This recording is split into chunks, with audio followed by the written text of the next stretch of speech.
இயக்குனர் திரு கே. பாக்கியராஜ் அவர்களோட வீட்ல ஏகப்பட்ட பொக்கிஷங்கள் கிடைச்சிருக்கு அப்படிங்கிற தகவல் தான் சமீபத்தில கிடைச்சிருக்கு. என்ன பொக்கிஷம், என்ன இருந்திருக்கு அப்படிங்கிறது தான் இந்த ஒரு வீடியோல நம்ம பார்க்க போறோம். கிங் ஆஃப் ஸ்க்ரீன் பிளே அப்படின்னு ரசிகர்களால் அன்போடு அழைக்கப்பட்ட திரு கே. பாக்கியராஜ் அவர்கள் இன்னைக்கு நம்ம கூட இல்ல. இருந்தாலுமே அவரோட படங்களின் வாயிலாக என்னைக்குமே நம்ம கூட தான் இருப்பாரு. அவங்களோட ஃபேமிலி மெம்பர்ஸ் இப்ப சடங்கு சம்பிரதாயத்துக்காக அவங்களோட வீட்ட ரெடி பண்ற வேலைகள்ல இருக்காங்க. அண்ட் அப்படி அவங்களோட வீட்ட ரெடி பண்ணும்போது, பாக்கியராஜ் சாரோட ரூம்ல ஏதாவது முக்கியமான விஷயங்கள் இருக்கா? அப்படின்னு அவங்களோட ஃபேமிலி மெம்பர்ஸ் வந்து சர்ச் பண்ணி பார்த்துருக்காங்க. அண்ட் அப்படி சர்ச் பண்ணவங்களுக்கு பொக்கிஷம் தான் கிடைச்சிருக்குன்னு சொல்லணும். பொக்கிஷம்னா தங்கமோ, வைரமோ, வைடூரியமோலாம் கிடையாது. அதை காட்டிலும் அவங்களோட குடும்பத்துக்கு மிக முக்கியமான ஏகப்பட்ட விஷயங்கள் கிடைச்சிருக்கு.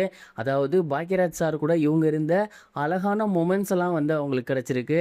பாக்கியராஜ் சார் பயன்படுத்தின அந்த ஆர் போட்ட மோதிரமாக இருக்கட்டும், அது மட்டும் இல்லாமல் அவருடைய கண்ணாடி வந்து கடைசியாக அவர் கூட அமுச்சு விட்டாங்க. பட் அது மாதிரி ஒரு சில முக்கியமான கண்ணாடிகள், குறிப்பாக ஆரம்ப காலகட்டத்தில் அவர் பயன்படுத்துவார் இல்லையா ஒரு சில கண்ணாடி, அந்த ஒரு கண்ணாடிலாம் வந்து அப்படியே பத்திரமா இருந்திருக்கு. அண்ட் அவரோட பழைய ஃபோட்டோஸ் கிடச்சிருக்கு, அவர் பயன்படுத்திய பொருட்கள் கிடச்சிருக்கு. இவங்க குடும்பத்தோட முதல்ல எடுத்த ஒரு ஃபோட்டோ வந்து அவர் ரொம்பவே பத்திரமா அவரோட பர்ஸில் வச்சுருந்துருக்காரு, அது கிடச்சிருந்திருக்கு. அண்ட் அவங்க குடும்ப புகைப்படம், அவர் சின்ன வயசில் பயன்படுத்திய ஸ்கூல் ஃபோட்டோஸ் அப்படின்னு முழுக்க முழுக்க அவர் சம்மந்தப்பட்ட மெமரிஸ், இவங்க சம்மந்தப்பட்ட மெமரிஸ் அப்படின்னு இது எல்லாமே பாக்யராஜ் சாரோட ரூமில் கிடச்சிருக்கு. அண்ட் இதெல்லாம் நமக்கு பார்க்கும்போது சாதாரணமாக ஒரு மோதிரம், சாதாரணமாக ஒரு கண்ணாடி, சாதாரணமான ஒரு ஃபோட்டோ அப்படிங்கிற மாதிரி தோணலாம். பட் அவங்கள பொறுத்த வரைக்கும் அது ரொம்ப ரொம்ப ஒரு மெமரிஸ் அப்படின்னே சொல்லலாம். தங்கம், வைரம், வைடூரியம்னு இதெல்லாம் தாண்டின ஒரு மதிப்பு அவங்க அப்பா கூட அவங்க ஸ்பெண்ட் பண்ண டைம் தான். ஸோ அந்த பொருட்கள் எல்லாத்தையுமே சாந்தனு அவர்கள் பத்திரமா எடுத்து வச்சிருந்திருக்காரு அவங்களோட அப்பாவின் நினைவா. ஸோ இதை தான் பார்த்தீங்கன்னா என்னோட பொக்கிஷம் அப்படிங்கிற மாதிரி அவங்க அம்மா கிட்ட சாந்தனு அவர்கள் ஷேர் பண்ணியிருக்காரு.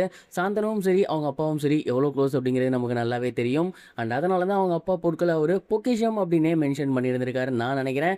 நீங்கள் என்ன நினைக்கிறீங்க? கமெண்ட் பாக்ஸில் ஷேர் பண்ணுங்க.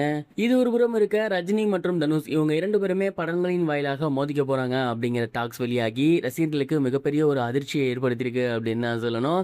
ரஜினிகாந்த் சார் சமீபத்தில் தர்மன் அப்படிங்கிற படம் வந்து கமிட் ஆகியிருக்காரு. அஸ்வன் மாரிமுத்து இயக்குறாரு. இந்த படம் அக்டோபர் 15 ரிலீஸ் ஆக போகுது அப்படிங்கிற அஃபிஷியல் அனௌன்ஸ்மெண்ட்டை அவங்க சொல்லிட்டாங்க. அதே போல் தனுஷ் அவர்கள் வந்து அமரன் படத்தின் டைரக்டரோட சேர்ந்து ஒரு படம் பண்ணுறாரு. அந்த படத்துக்கு ஓம் அப்படின்னு பேர் வச்சுருக்காங்க.